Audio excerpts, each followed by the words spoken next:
வணக்கம் அன்பர்களே, வாங்க நாம் இன்னைக்கு குடமிளகா பொரியல் செய்கிறது எப்படின்னு பார்க்கலாம்.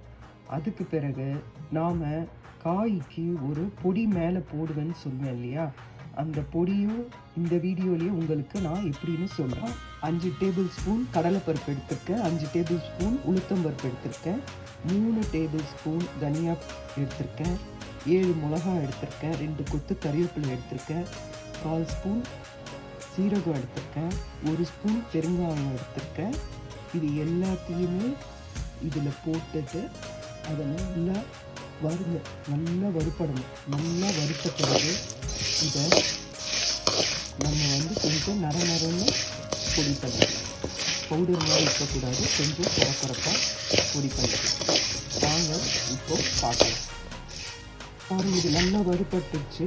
இப்போ நான் இதில் 1 டேபிள் ஸ்பூன் ட்ரை கோகோனட் சேர்த்துட்டேன். நீங்கள் அப்படி நீட்டாக தேங்காய் இருந்தால் அதை கூட துருவி ஃபஸ்ட்டே பானலியில் நல்லா வறுத்து எடுத்து வச்சுட்டு அதுக்கப்புறம் கடைசியில் சேர்த்துக்கோங்க. நான் என்கிட்ட ட்ரை கோகோனட் இருந்தனால 1 டேபிள் ஸ்பூன் ஆட் பண்ணிட்டேன். அவ்வளோதான். இதை நல்லா வறுத்தாச்சு. இது ஆறினவுடனே நாம் மிக்சியில் போட்டு கொஞ்சம் குறன்னு அரைச்சி எடுத்துக்கலாம். இப்படி பொடி போட்டு செய்கிற கறிக்கு நீங்கள் தேங்காய் போடணுன்னு அவசியம் கிடையாது. இந்த பொடி போட்டுட்டு அதை அப்படியே ஒரு பிரட்டி இறக்கிடலாம். உங்களுக்கு சுவையாக இருக்கும். அடுப்பை அணைச்சிட்டேன். ஆறினவுடனே மிக்சியில் போட்டு குறன்னு அரைச்சி எடுத்துக்கிறேன். இதை ஒரு ஈரம் இல்லாத டப்பாவில் ஸ்டோர் பண்ணிக்கலாம். இது எண்ணெய் இல்லாமல் வெறும் பானலில் தான் வறுத்துருக்குறேன். அதனால் இது 6 மாதம் ஆனாலும் கெடாமல் அப்படியே இருக்கும். நீங்கள் அதை ஃப்ரிட்ஜில் வச்சுக்கோங்க, இல்லை வெளியில் வச்சாலும் பரவாயில்ல.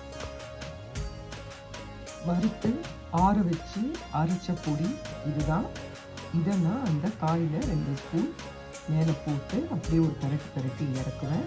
இது ரொம்ப நல்லாயிருக்கும். இதில் பார்த்தீங்கன்னா ரொம்ப மாவாக இருக்காது, கொஞ்சம் கோர்ஸாக இருக்கும், குறன்னு இருக்கும். இந்த மாதிரி அரைச்சி எடுத்துக்கோங்க. இதை ஸ்டோர் பண்ணி வச்சுக்கோங்க.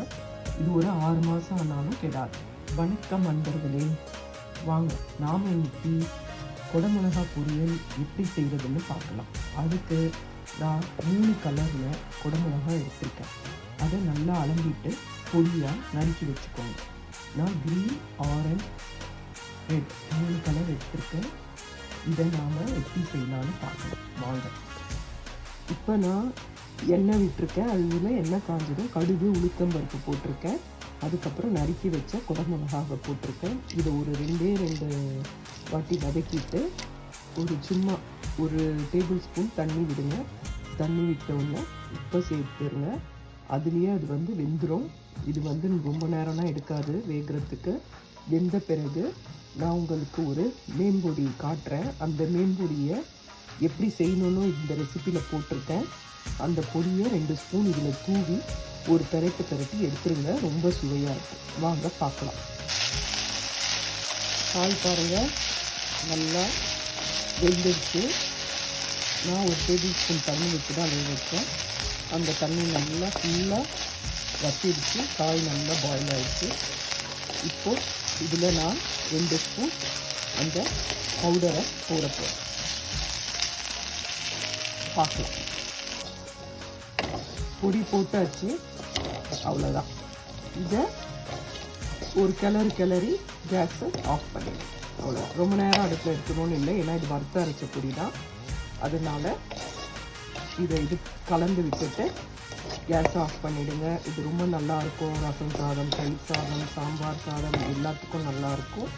இதில் தேங்காய் போடணும்னு அவசியம் கிடையாது. கோகோனட் சேர்க்க வேண்டியதில்லை.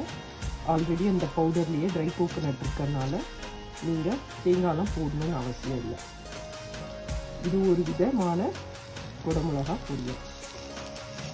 இதை நீங்கள் செய்யுங்க, வீட்டில் செஞ்சுட்டு பார்த்துட்டு எப்படி இருக்குன்னு சொல்லுங்கள். கமெண்ட்டில் சொல்லுங்கள். லைக் பண்ணுங்கள், ஷேர் பண்ணுங்கள், சப்ஸ்கிரைப் பண்ணுங்கள். நன்றி, வணக்கம். இதுதான் பொடி போட்ட குடமிளகாய் பொரியல். இதை செஞ்சு பாருங்கள். இதோடையே நான் பொடி எப்படி அரைக்கிறதுன்றத வீடியோவும் போட்டிருக்கேன். அந்த பொடியை அரைச்சி வச்சுக்கோங்க. நீங்கள் எல்லா வித காய்களுக்கும் அதை போடலாம். ரொம்ப நல்லாயிருக்கும். செஞ்சு பாருங்கள். இது சாதத்துக்கு, ரசம் சாதத்துக்கு, தயிர் சாதத்துக்கு, சாம்பார் எல்லாத்துக்குமே நல்லாயிருக்கும். செஞ்சு பார்த்துட்டு எப்படி இருக்குன்னு சொல்லிவிட்டு உங்கள் கமெண்ட்டில் சொல்லுங்கள். லைக் பண்ணுங்கள், ஷேர் பண்ணுங்கள், சப்ஸ்கிரைப் பண்ணுங்கள். உங்களோட விருப்பத்தையும் எண்ணங்களையும் எனக்கு தெரிவித்தாதான் நான் இன்னும் என்னை எப்படி வளர்த்துக்கணுன்றது எனக்கு தெரியும். தயவு செஞ்சு என்னை என்கரேஜ் பண்ணுங்கள், கமெண்ட் பண்ணுங்கள். நன்றி, வணக்கம்.